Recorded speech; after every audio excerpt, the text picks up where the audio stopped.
hope I got your name right. So Ainhitze has many years of working with sort of multi-institutional, in fact, multilateral schemes, funding schemes, programs, and all of them. She's had several years work experience working with the EU, various EU projects, and more recently she's worked with the EU delegation in India, so she's very familiar with the Indian scenario as well. And now recently, and it's been part of the EURAXESS-Researchers in Motion, the India chapter of the organization. So Ainhitze is going to tell us about various kinds of opportunities for our researchers in the EU. Grants, funding opportunities are one part of it, but there's much more that EURAXESS kind of helps researchers with. So with that short introduction, I'll hand over to Ainhitze. She'll tell us more. Thank you, Savita. Thank you for everybody to having made it here so far. Hopefully soon to Europe or from India, also collaborating with Europe. Okay, as I said, I'm going to introduce. I'm saying introduce because there is no way in 1 hour we can really cover the different opportunities that the European Union has to offer to researchers, also member states of Europe, the associated countries. I will explain to you what is member state, what is associated country. I'm using these terms in purpose because you will read them, you will come across when you go through the different funding opportunities from the European Union, okay? And so since there is a lot that Europe has to offer, both the European Union and the different European countries, the European Commission has a tool called EURAXESS-Researchers in Motion to support mobility of researchers within Europe or to Europe, okay? So I'm going to introduce how EURAXESS can help you go through, and I will also stop a little bit on the two main programs that the European Union has to support mobility of researchers, which is Marie Sklodowska-Curie Actions and the European Research Council.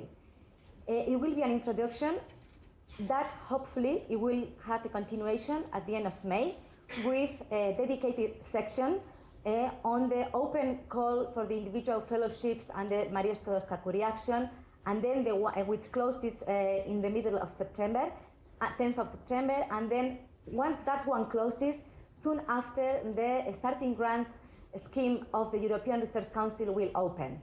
So anyway, after this introduction, if you have questions, you are most welcome. And if you want to know more, you can contact me, or you can hopefully meet me again in about a month's time.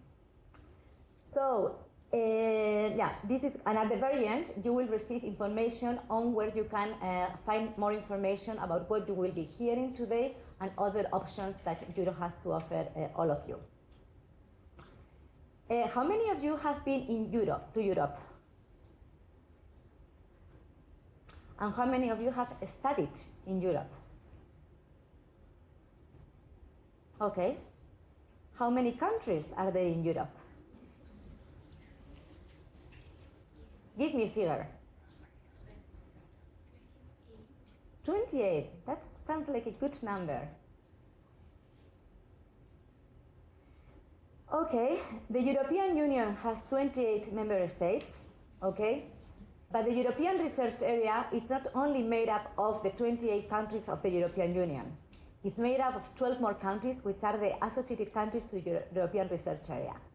And this is very important and good to know, because this basically means that once you go to Europe, you will easily be connected. You land in one country, but your lab, your institute, your university, your company, and I mention a company because under Horizon 2020, which is the main program that the European Union has to support researchers, interaction between the academic world and the non-academic world is very much encouraged, okay?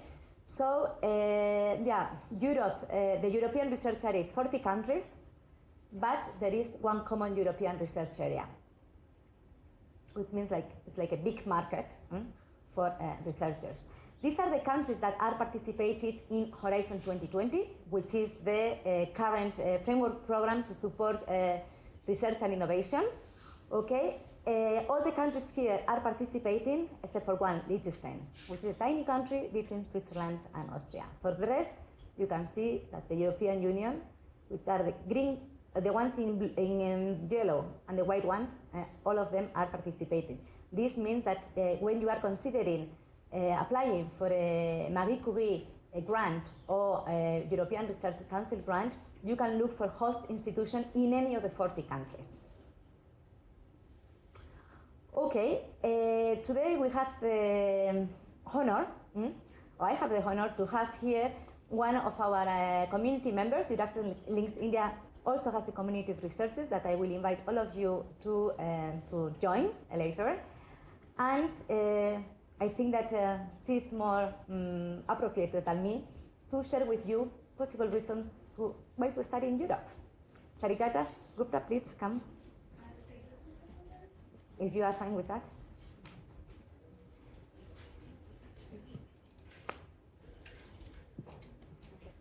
Thank you, Ainhitze, and good morning. It indeed is a pleasure for me to be present here today because I started my research career here in NCBS a few years ago. And Ainhitze has asked me to share my experiences of studying in Europe. As daunting as it may be, I'll try to be brief. So in the year 2006, I was awarded an Erasmus Mundus scholarship from the European Union to study masters in forestry. It was a very lucrative offer. It included a 2-year full fellowship to travel to 6 different countries in mainland Europe, where the partner universities were located. And I, being this naive, romantic young girl, much unlike the young people of today, I was elated at the prospect of the Mediterranean sun and the Scandinavian liquor and the good-looking men, and what I got back in return was much more than that. So apart from all the distractions that were there, whenever I got some free time, I did used to study. And in that front, in the educational front, there was a very pleasant surprise awaiting. It was a very open-minded, flexible system, much unlike what I was used to back home. We were always encouraged to think beyond the box. We were always encouraged to go out of a prescribed syllabus and to express ourselves in our assignments in a way not being restricted by the mundane note-making ritualistic sessions. And also there were many group activities. The course curricula included group activities and problem solving in group meetings. And I gradually started realizing that how one problem can be looked at from different perspectives and how magically all of those sometimes apparently irrelevant ideas made sense. And the formal system encouraged such apparent irrelevant ideas to come up with. So in conclusion, or in a nutshell, all I can say is studying in Europe has changed my life in more ways than one. But most importantly, it had instilled within me an inquisitiveness and to keep a broad mind, which is inherently crucial for conducting research and which I find useful every day. With that, I give it back to Ainhitze. Thank you, Sarikata. Well, she's not only Erasmus Mundus grantee, but she's also one of the finalists of the last edition of the EURAXESS Science Slam India. We'll come back to that later. Yeah, so basically Europe has to offer, top quality and leading institutes and universities to you all. It's affordable. It's not only the richest people or the elite who can do a PhD, postdocs, etc. Depending on the countries, you will have more or less support, but it's affordable. With one ticket, as I was trying to say in the beginning, you will land in one country, but it will be easy to collaborate with institutes in several European countries, because international collaboration within Europe also, it's more and more like a norm, something like that. So, and at the same time, sometimes some people are scared or wondering like, well, I don't speak the language of this country. Is it worth it going to a place where a language that I'm familiar with, mostly English, is not spoken? Of course, the answer is that it's worth it and it's not complicated. Most of you Indians are already bilingual, even trilingual, okay? So that someone from somewhere else is afraid of learning one more language, maybe, I mean, after 3 months of full immersion, you will realize that you will understand a lot, and you will start slowly be understood, and then after the third month, it really builds up very, very fast.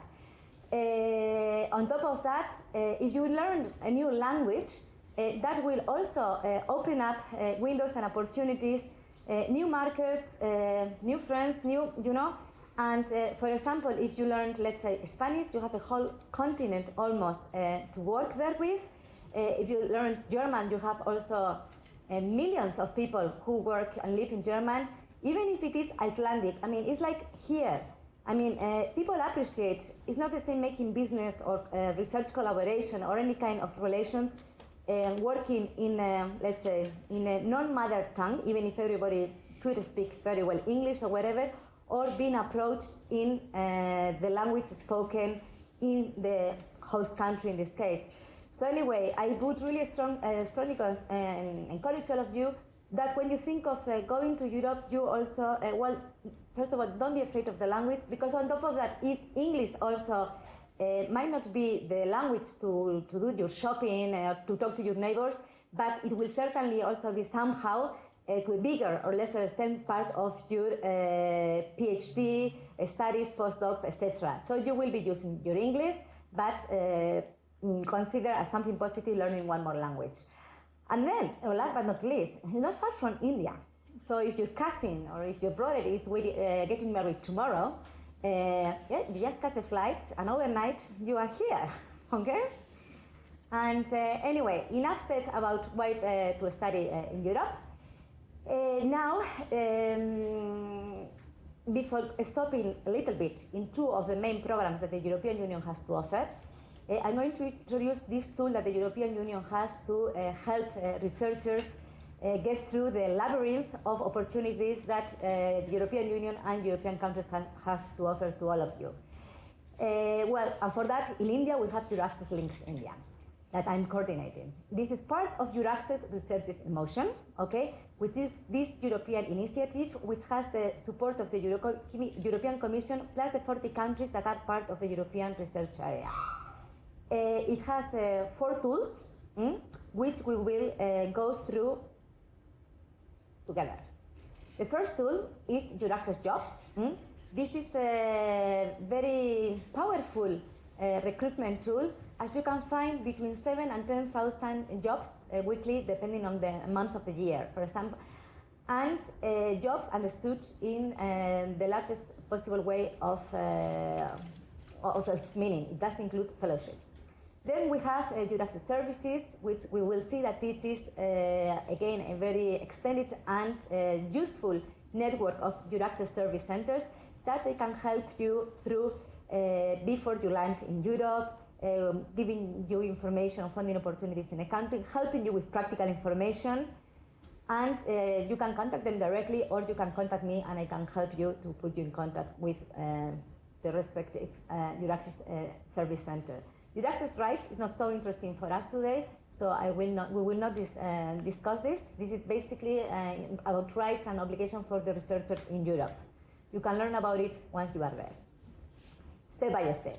And then last but not least, there is EURAXESS Links, which is basically a networking tool for European and non-European researchers outside the European research area who somehow want to be connected to Europe.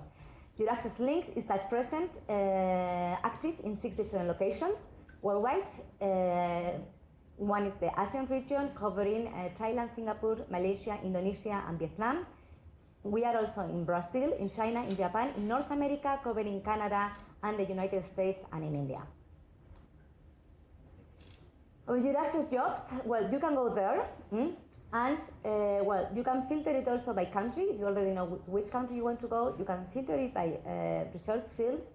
It's not only jobs in Europe, although the majority, it's natural in this context. There will be offers, opportunities for researchers and innovators in Europe, but they can also find opportunities in countries where EURAXESS Links is active, which means that, for example, NCBS has a vacancy or is looking for research in field or whatever, they can also advertise it there, and so that also Europeans or Indians that may be looking for opportunities to go back to India okay, they can also find it on EURAXESS jobs. Then you will see that it covers all fields of research. Okay, it does include also social sciences and humanities.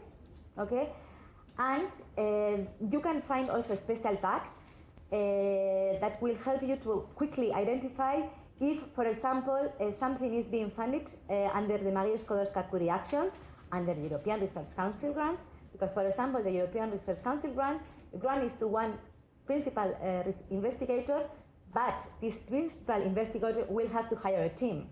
So participating in a team of funded by the European Research Council, it's also a great professional opportunity, considering that these teams are sort of the best in the different fields.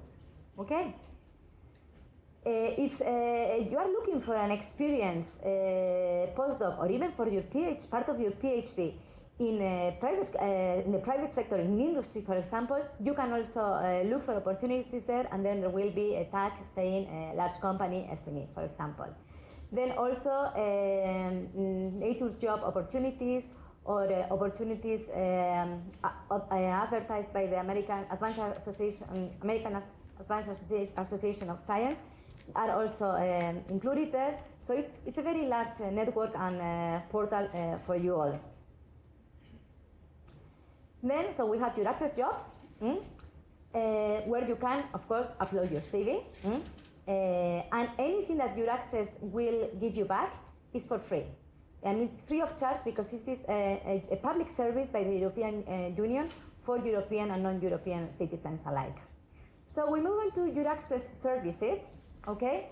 And if you don't know to which country you want to go, well, you can simply type here the couple of countries that you might be interested of, and go through the national EURAXESS portal, and there you can explore funding opportunities, information about the country, practical questions that you may wonder, etc. If you already know at the same time to which country you are going, but you want to know more about it, again, you can go to the national portal. If you prefer to, if you need to contact one of the EURAXESS service centers, as said, you can do it directly, or you can contact me and I will be happy to put you in contact with them, as we work together as part of the same network. Yeah, information on, well, it has not only funding opportunities, but visa formalities, language courses, lodging. If you are thinking of moving with your family, also information on schooling. Well, anything that you can think of that, well, it should be considered when thinking of moving to Europe. Well, EURAXESS Links India, what it is, it's basically an information and networking tool. We will see in a moment information about what, and what do we do to facilitate networking among researchers.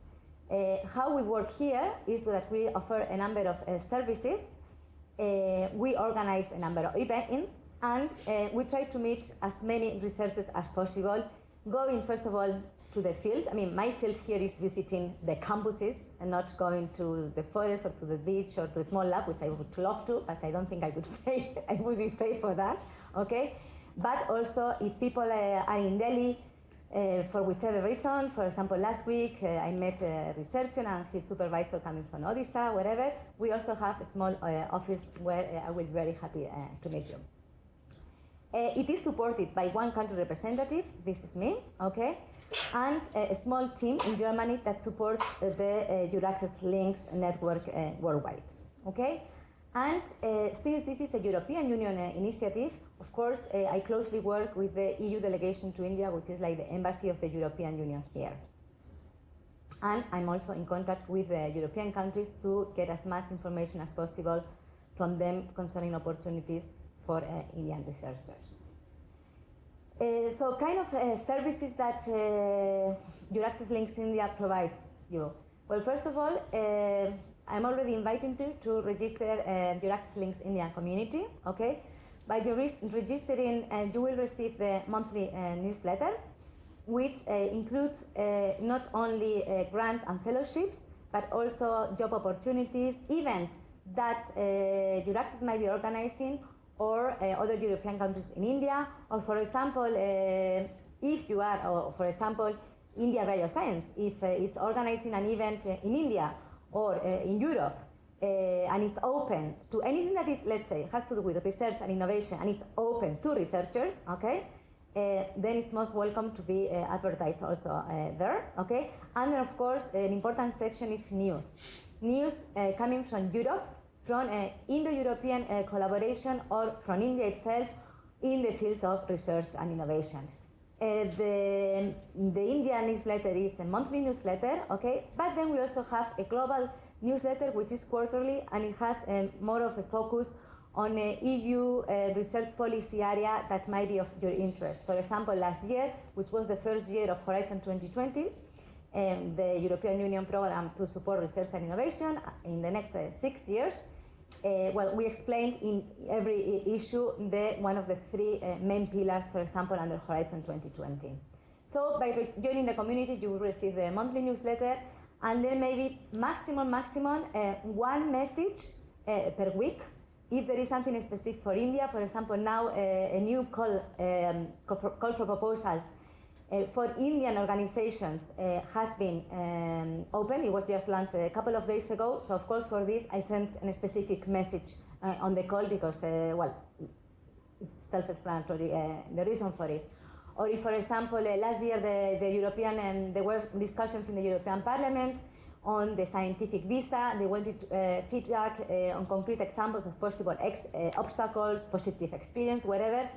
I launched a quick consultation to the community. And then, of course, for example, if someone is looking for a host institution in Europe, or someone wants to advertise something, even trying to find Indian researchers that might be doing something in a similar field, you are most welcome to either post it, send a message to everybody yourself, or ask me to do it.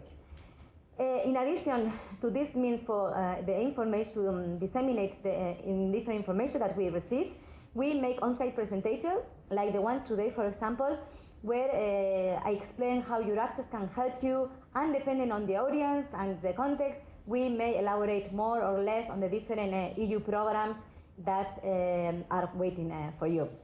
And then, of course, we have the EURAXESS India and EURAXESS Links India events. There are 3 types of events that we organize. Maximum is 3 per year, okay? EURAXESS Share, it's a type of, all of the 3 events have something in common. It's the networking component, okay? So EURAXESS Share, basically, researchers will be discussing on a topic of general interest for the researcher, okay? For example, a couple of years ago, there was a EURAXESS Share event on public-private collaboration in research, for example. Whereas EURAXESS Connect is more of choosing one specific field, okay? Be biology, or for example, last year we had one on social sciences and humanities, and bring researchers together and facilitate them a new platform to find possible future collaborations in their field with Europe, or why not within India itself. And then we have the EURAXESS Science Slam. This is the most relevant, let's say, and visible event that we organize. It's a worldwide event because it is organized at the same time, within a couple of weeks time span, in all the EURAXESS Links locations. Okay, it is a science communication competition where researchers from any background, any nationality, as long as they are based in, because they are in parallel, sort of, say, 6 EURAXESS Science Slam running, okay? So if someone wants to participate, compete in the EURAXESS Links India Science Slam, then this researcher has to be based in India. It doesn't matter what the nationality is, but he or she has to be here. If it is an Indian in Canada that has heard about the Science Slam here, he or she will be most welcome to participate at the EURAXESS Science Slam in North America, but not in India. And a European who finds it interesting, the slam, unless this researcher is based in one of the EURAXESS Links locations, well, won't be able to participate. I'm not going to say much more about the Science Slam because we will come back to this later.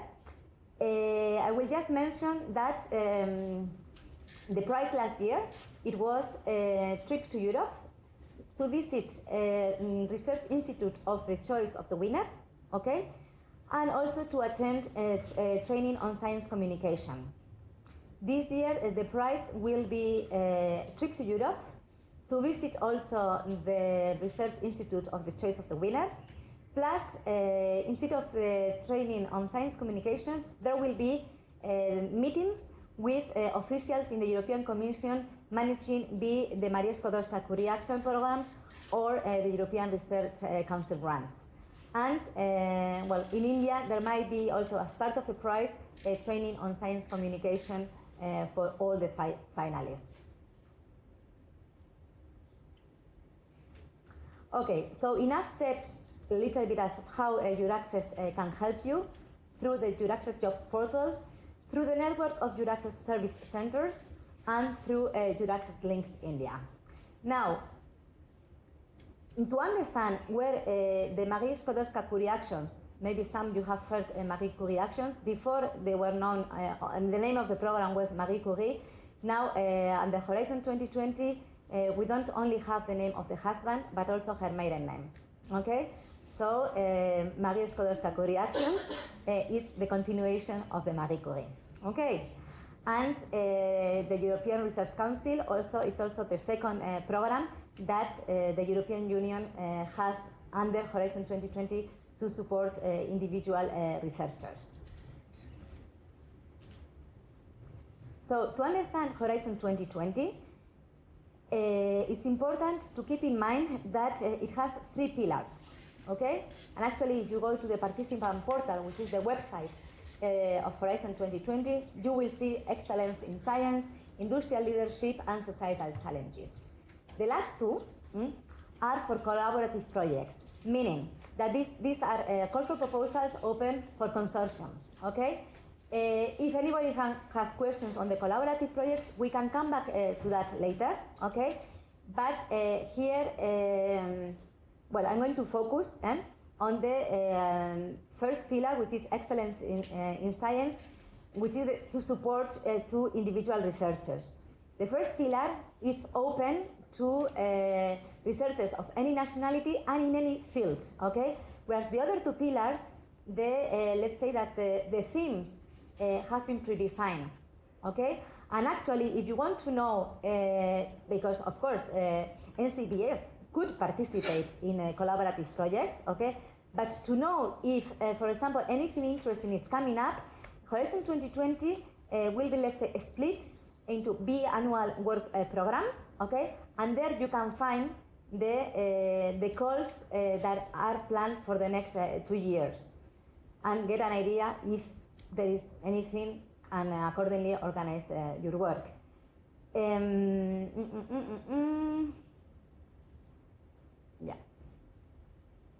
Yeah, this is how the participant portal looks like. Okay, and here you have the 3 pillars. The one on the top is the most interesting one for you, the industrial leadership and societal challenges. For the collaborative projects, 2 things. Collaboration between the academic and not academic world is strongly encouraged, okay? And one difference, let's say, between FP7 or FP6, maybe some of you might have heard FP something, FPX was the name for the previous research and innovation framework programs of the European Union. Well, India before was part of the developing countries, okay? Now it's part of the emerging economies. And like that, the eligibility, let's say, criteria has also changed, which means that Indian organizations can still participate in the collaborative projects, okay? But they cannot, they will not receive automatic funding, okay? Unless it is planned in the work program that there will be one call addressing Indian entities also, or in the proposal it is deemed that the contribution of that Indian entity is essential for the project, okay? Other than that, still Indian organizations can participate, but they will have to contribute with their own funds or their work contribution in kind. Because contributing is not always only with money, it can also be in kind. So, I mean, there are different ways to explore on how I could contribute, Okay? Can I ask us a Sure. so this idea of essential participation, has that been clarified at all?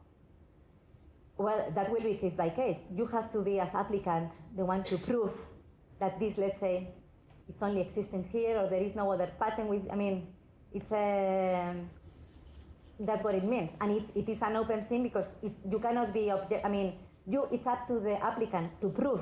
Has anyone successfully done that for India? That's not my question. Well, I don't know because we are in the first year of calls, okay? But anyway, for Indians to participate under Horizon 2020 or FP7 funding project, they are also, for example, under India. I don't want to stop on this. We can come back to that. But in addition to this, there is a bilateral research project between India and Europe, where there are also call for proposals planned. So there are, let's say, different options around it. Then, and we are in the beginning of Horizon 2020. So it could be that, for example, in the next work program, covering the years 16 and 17, that there might be something for India, okay? And then at the same time, what other countries, because Mexico is also in the same situation, China also, Brazil also, well, the countries, the governments are pulling together funding for matching, okay? And I know that in India there are also talks with the government, and the thing is that in India the last year things have slowed down because there was a change of government, and that we cannot avoid it, you know. But let's say the subject is on the table of the Indian authorities. Okay, so now we go back to the Marie Sklodowska-Curie Actions. Okay.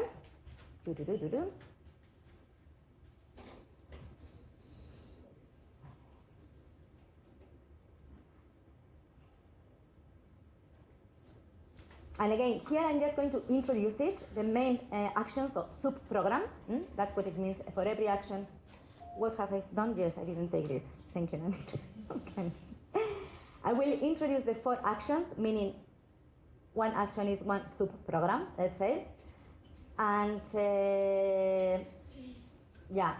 and then hopefully we will, if you have questions, you are most welcome to share them in plenary or to come to me. But then hopefully we will come back to that at the end of the May, because as you will see, there is a very interesting call for recent, for young doctorates, and those that have had it, have obtained their PhD less than 2 years ago, okay? Or those that have full-time, equivalent of 4 years of full-time research experience, who can apply.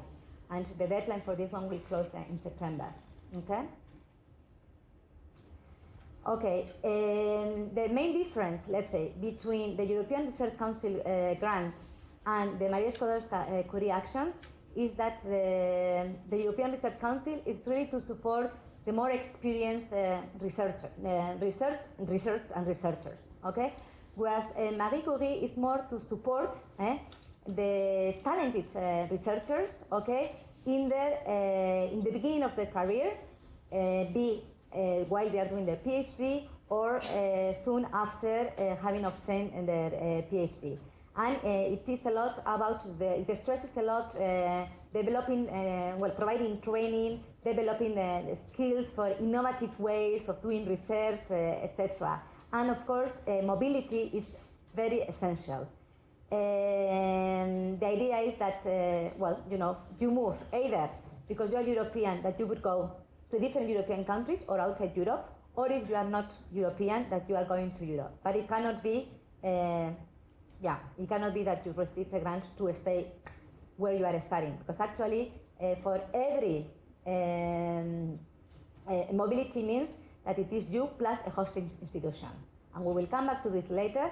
But the most important, actually, your passport to go to Europe is not your Indian passport or whichever passport you have, but the letter from the host institution.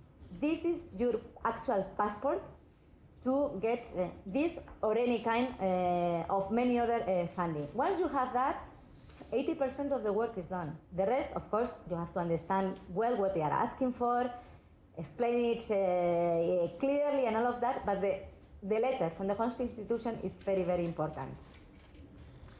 Okay, this is just the result of what Marie Curie funded, which kind of projects funded in the last 7 years. 1,600, by the way, Indian researchers received a Marie Curie Fellowship in the last 7 years. So I'm really hoping that some of you here might be part of the next 2,000 Indian that could benefit of it in the next 7 years. Okay? Well, I will explain now that there are 4 sub-programs. Okay? For 2 of them, in any research field, it's eligible. Okay? For one of them, of course, since this will be to participate in a program that has been preset by a number of organizations, by a consortium, usually it will be focused in one particular field.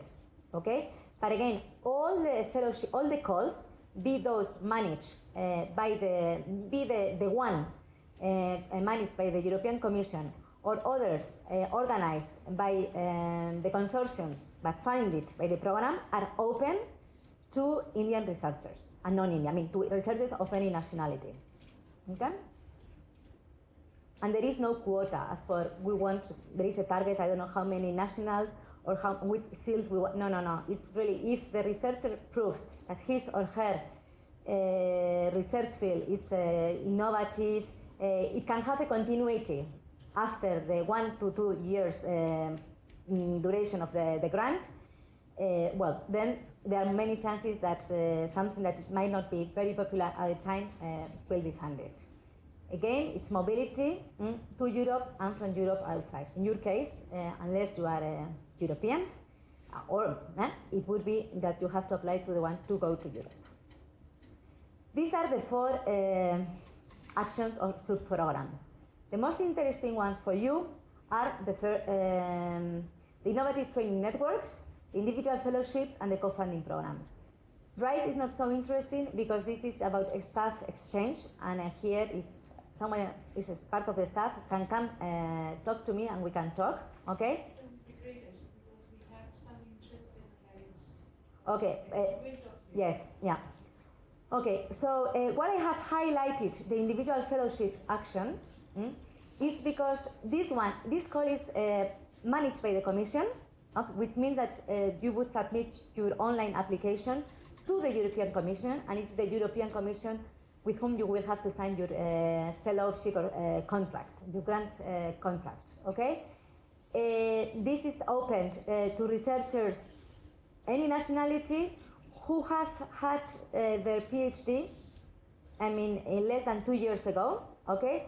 You need to have your PhD at the time of submitting the application, so let's say September, okay? Or have 4 years, equivalent of 4 years of full-time research experience, okay?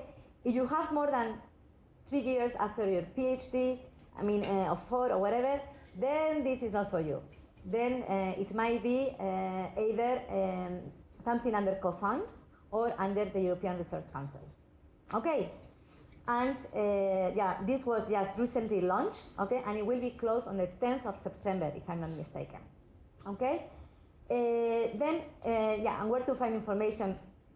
Yes, for when a call is open, this is on the participant portal or in EURAXESS links, for example.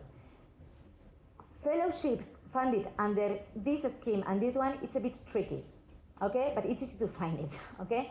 The thing is that here, for example, if a consortium, a team of universities and private sector come together and they want to submit a doctoral program, for example, if the Commission deems that this should be supported, then the consortium has to organize the call for proposals, sort of, okay, and that.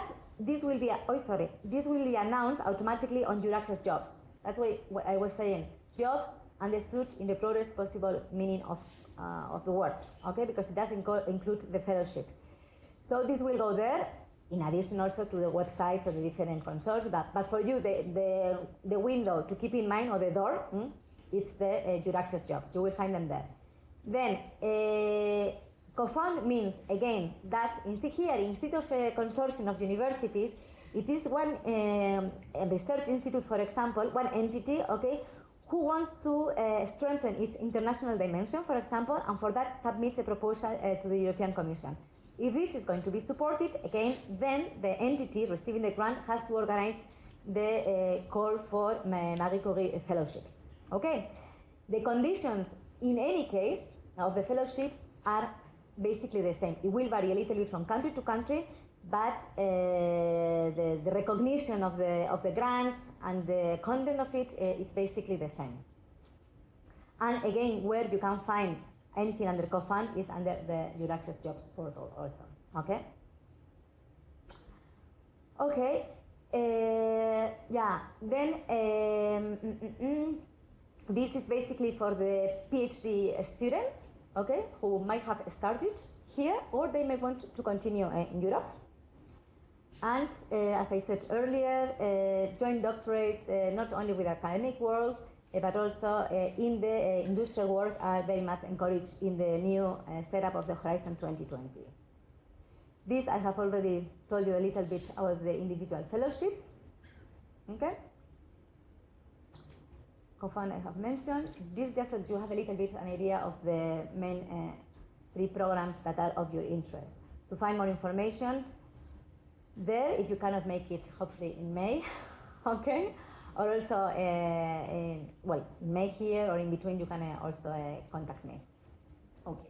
Now we quickly go to the next one, which is the European Research Council.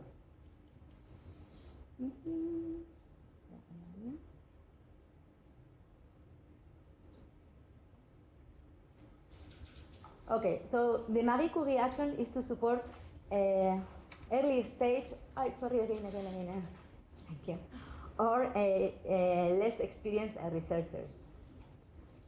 Once you already consider yourself experienced enough in your field, and you realize that Marie Sklodowska-Curie Actions have nothing else to offer you, okay, then you can move into the European Research Council. This is really to support the best of the best in any field. Okay, for example, last year 3 Nobel Prize winners, they were European Research Council grants. And again, whereas the Marie Curie was to support one individual researcher that is going between 1 and 2 years to Europe and will be hosted by one host institution, which means that you cannot change host institution. You have an agreement to spend 1 to 2 years with Marie Curie in one particular institute. With the European Research Council, the grant is for the principal investigator who is expected, because the kind of work will be so large that there will be no way that unless he or she hires a team, will be able to do it. However, the grant is portable, which means that the principal investigator can work in in more than one host institute, okay, or at the same time, because he or she is disappointed after some time in the particular institute, can move the money. The grant goes with the principal investigator. It's mobile, let's say. Okay, we're not going to enter into the evaluator details, but I will say a couple of things on application tips which are really useful not only for the European Research Council grants. As said, it's the principal investigator who receives the money, any nationality, any fee. Here there is, with the Marie Curie, there might be some field constraint, but here there is none, okay? It's excellence with hands. Then, yeah, this I have already said. And of course, depending on the scheme, you will see that there are 3 interesting schemes for you: starter, advanced, consolidator, and advanced. There is a minimum of time required to spend in Europe, okay? But you will see that it's not 100%, so that you could also combine it, part of it, for example, in India and in Europe, depending on the scheme that you are applying for. So these are the 3 main schemes, okay? So for the starting grant, you need to have at least between 2 and 7 years after obtaining your PhD. Consolidated grant between 7 and 12, then advanced grants more than 10 years. And you can see that the grants are for 5 years and they are very substantial, which means that it's really to support a project that will be led by the principal investigator. Yeah. This is a little bit, it has big recognition. I mean, the European Research Council grant, it's something very good on your CV, let's say, because it means that you have contributed somehow in a very remarkable way to your field. The calendar, both for the Marie Sklodowska-Curie Actions and for the European Research Council, doesn't really change. Okay, it's annual calls. Okay, it might vary 1 week or something like that. But for example, if you miss this year, or you are not interested, I'm not eligible, or I'm not ready for the individual fellowship calls this year, well, I know that next year, September next year, there will be another deadline, something like that. And so for the one for the starting grants, which I think it would be the most interesting one for people in your community, is the one that will be launched sometime in October, usually early October, and close in February. Okay, so that's why, I think it's quite interesting for yourself to get the information, whatever, on both the schemes, the individual fellowship and the Marie Curie and the starter grants of the European Research Council, so that you can organize yourself and see what might be more appropriate, or already plan a strategy. I go have my Marie Curie now, and then in X time of years, I go for the European Research Council. So anyone getting this grant, after if it is funded, that person is bound to work in one of the countries in the European Research Council, or this can be funded to somebody working here? No, they have to spend, that's what I was saying, depending on the grant, you will have to spend minimum 30% or 50%, I mean, there is a time duration that you can, a maximum of time duration that you could spend in India, for example. But because the idea that this is a tool to somehow contribute to research and innovation in Europe, but at the same time, because most of the issues, challenges that we are tackling nowadays, they are global issues, it is also very enriching to be able to allow the researcher to also, why not, to continue or somehow to involve also the dimension from his or her country of origin, or maybe not even his or her country of origin, but maybe another third country, or to combine. It's quite flexible. Even if there is this rule of spending some time in Europe, it's quite flexible as for what you want to do and where you want to do it, and with whom, because you will be hiring your team afterwards.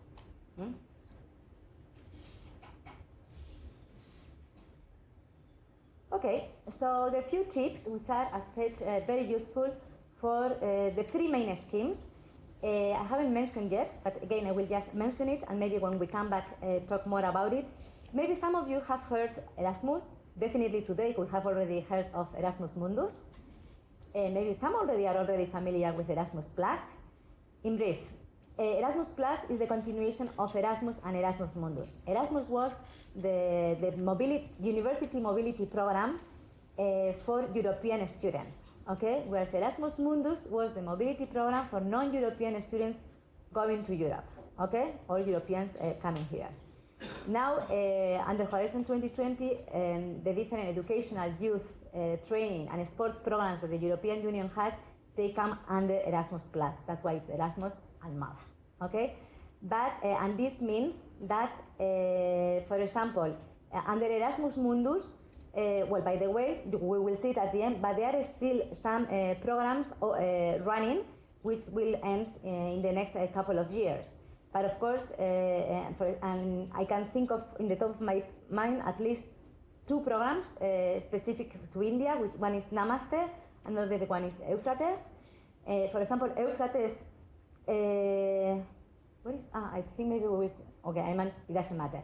I will mention it later. There is this program that closed its last call, which was also open to staff, bachelor, master, to almost anybody related to research.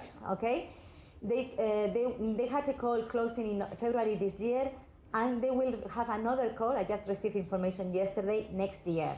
Okay, so there are different possibilities, let's say, to somehow be connected to the research and education system in Europe. First, information, we really need to know where to find information, and once we have the information, access to the call, try to note any possible question that we may have.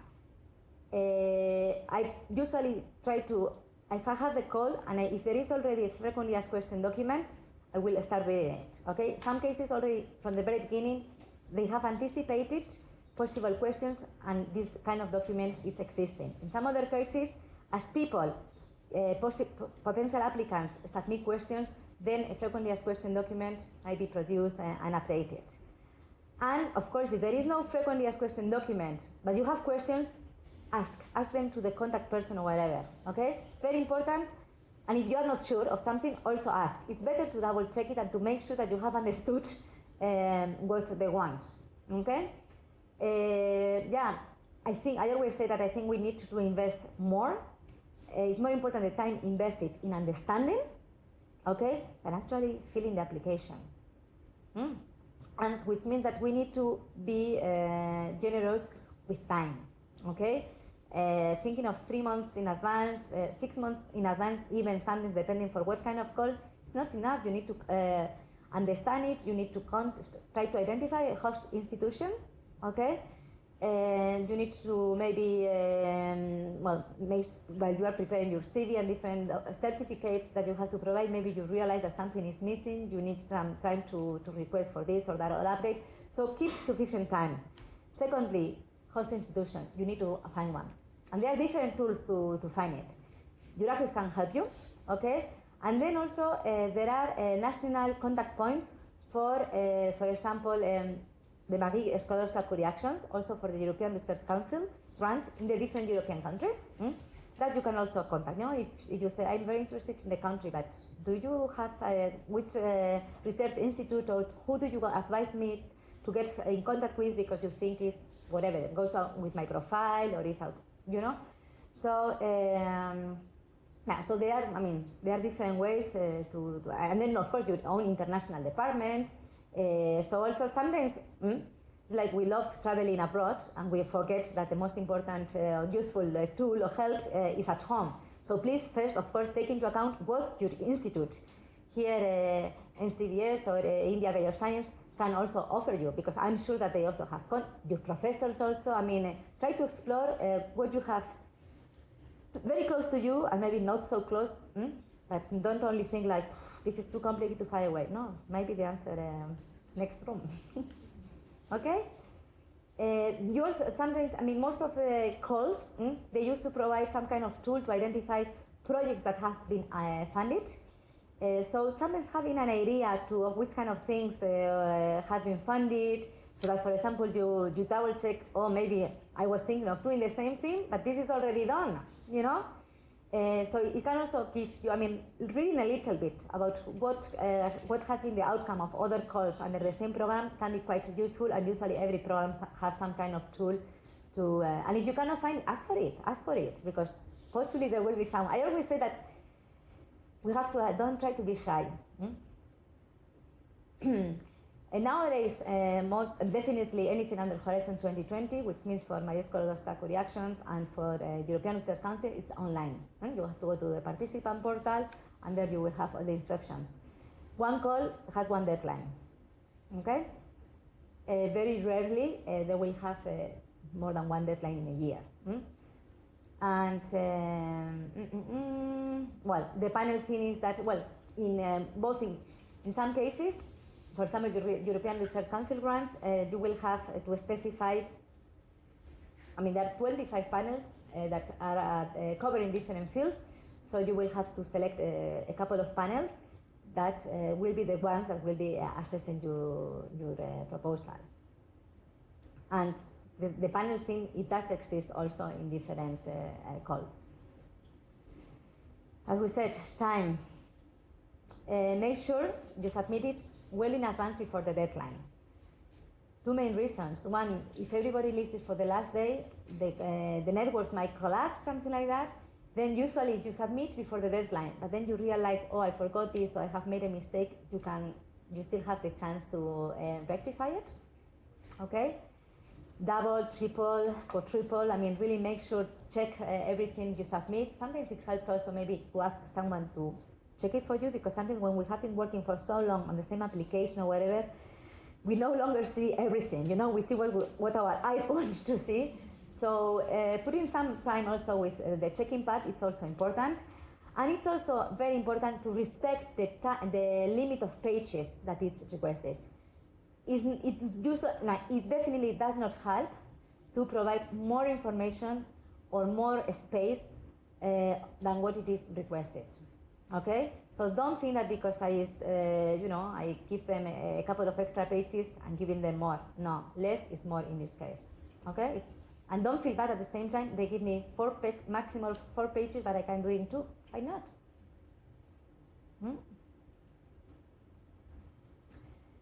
And then this was common to all, any kind of call. And then coming back to the European Research Council grants, any topic, any nationality, any age, any current workplace, you can be Europe, you can be here to go. I mean, it's really a super open and very flexible and very interesting scheme.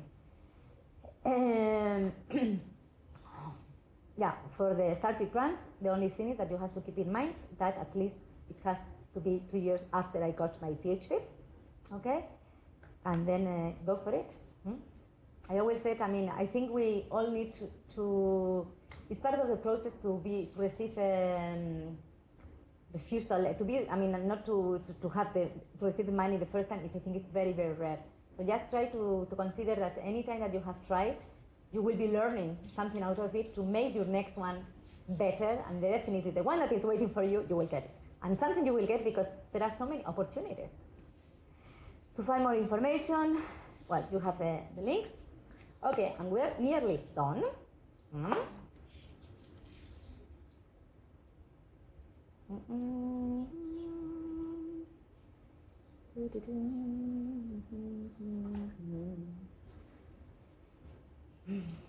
This is the one that I mentioned to you earlier, under Erasmus. Oh, again. I'm going slowly. Okay, this one they will have another call next year. Okay, and actually I don't remember by heart which fields they were covering, but they were covering a number of fields because it is a consortium of around 10 universities in Europe, another 9 or 10 in India, and they have like 3 target groups. Okay, so if your university, institute, or whatever is not participating in that project, in that program, let's say, usually there is also a quota, whatever, for researchers coming from outside the consortium, whatever. And then, of course, there is also another quota for people with less opportunities. Okay, so after having an overview of how EURAXESS-Researchers in Motion can help you with the jobs portal, with the service network, and with EURAXESS Links India in your case, okay? I have introduced to you the 2 main programs to support mobility of researchers under Horizon 2020, the Marie Sklodowska-Curie Action. Here, the most relevant one for you, considering the month of the year, is the open call for individual fellowships, okay? And then we have the European Research Council grants with the different schemes, depending on your experience.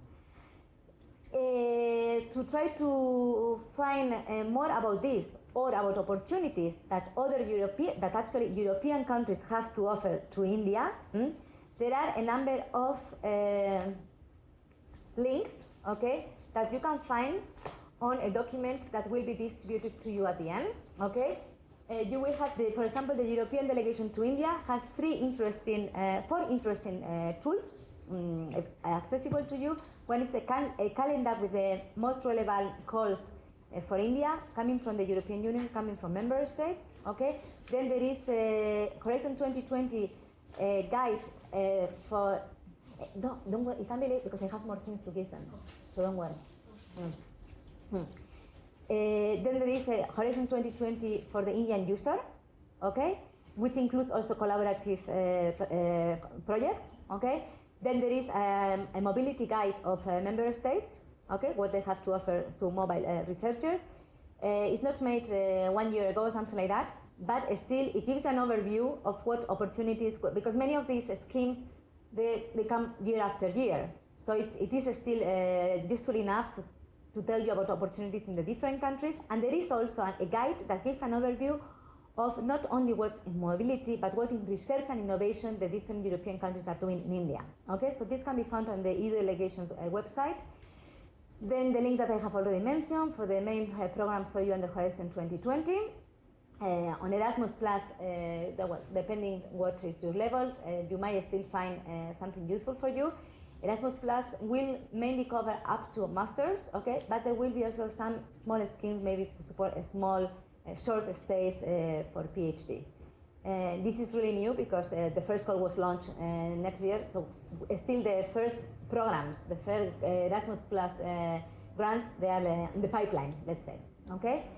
And I will leave with you, in addition to this page, paper sheet, here, I will leave you, this tells about EURAXESS, okay? In general, this is our EURAXESS links, okay? We will put here the leaflet so people can check later. Then this is it's a new, but I find it very useful leaflet, where only one A4 paper sheet, we have everything, I mean, the most important tools that the EU has to offer to you. Here is one column on Erasmus Plus, another one on Marie Sklodowska-Curie Actions, and another one on European Research Council grants. And to help you through with this and more, EURAXESS. Okay? And I distributed this for the first time yesterday, and today you will be the next group. Nobody else has in India so far. But I will send also this one on the soft copy of this, as well as the resources one to Nandini, so that you can also feel free to disseminate whenever it's appropriate. Yeah. I also have a specific one on Marie Curie that tells a little bit more, and an old one but still valid on the European Research Council that I can give to those that are really thinking about it. So in brief, EURAXESS-Researchers in Motion is, let's say, your gateway to the European research area, okay? And your key to that big house in India is EURAXESS Links India. In addition to these big, complicated application processes that you may have to follow, maybe participating at the EURAXESS Science Slam can be your first already ticket to Europe, and who knows what can happen from your trip to Europe or from simply participating and being one of the finalists or part of the audience, because there are two ways to participate at the Science Slam. One is competing and hopefully be selected as one of the 5 finalists, okay? And the other one is as part of the audience. The audience will be actually selecting who might be the finalist plus winner of the Science Slam of the year. And for that, I'm going to give the floor to Sujata, who can tell us what the Science Slam meant to her and how EURAXESS Link has or hasn't so far helped her. Please come.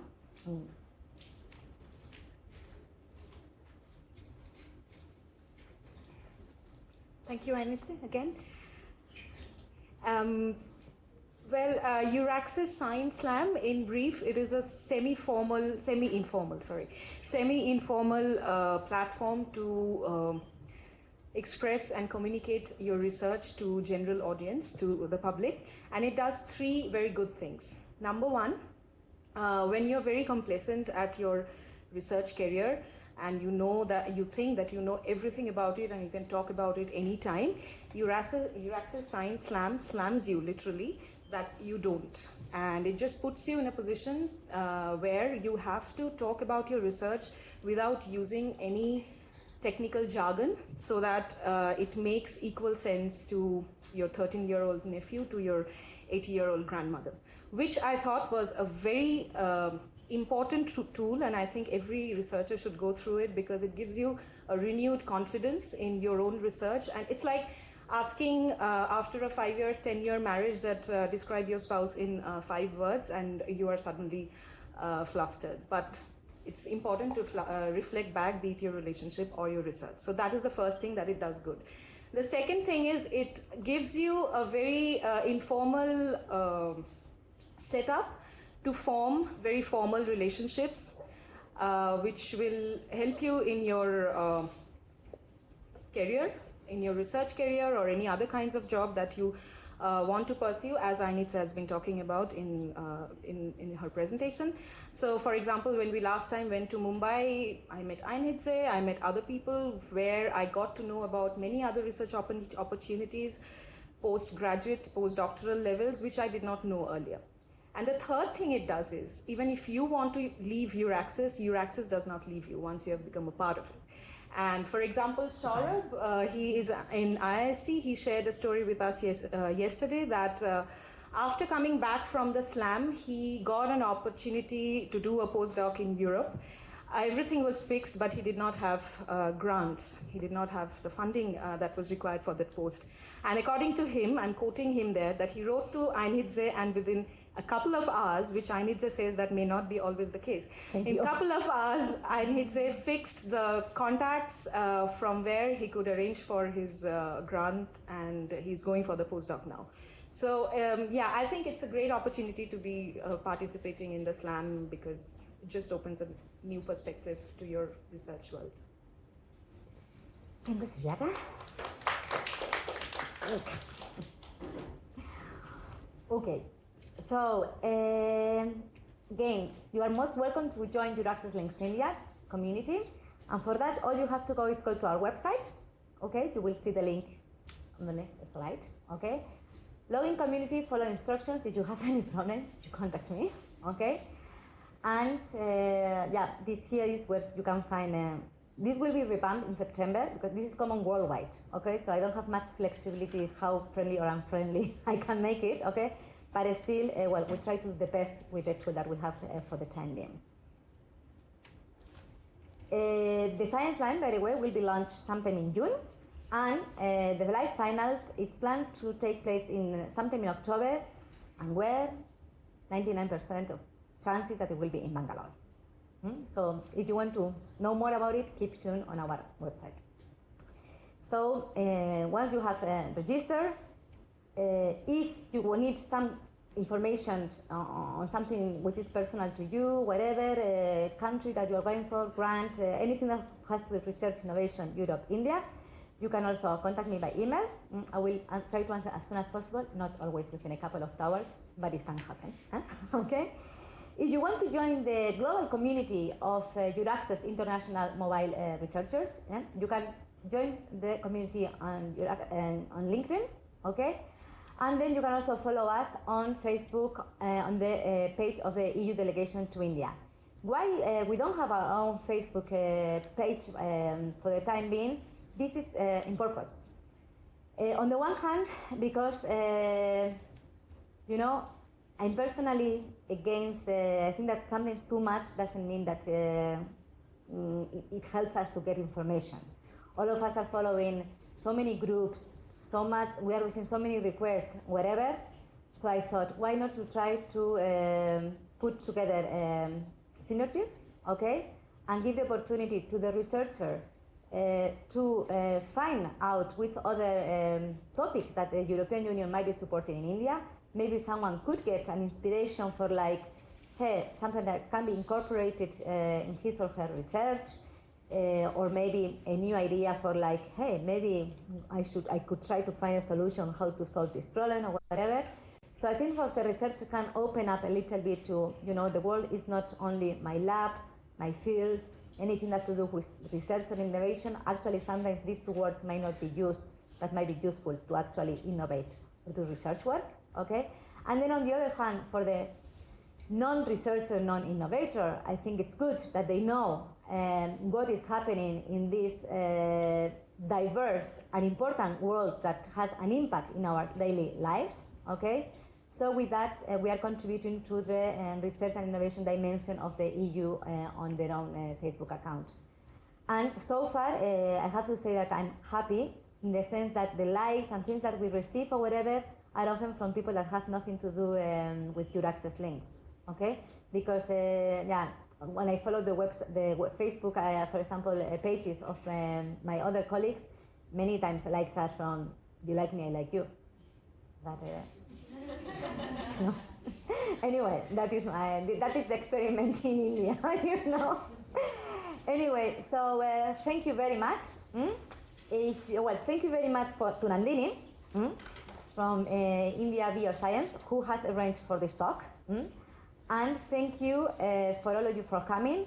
Thank you to NCBS to having hosting this talk, and hopefully we will meet again end of May and or at the Science Slam in October.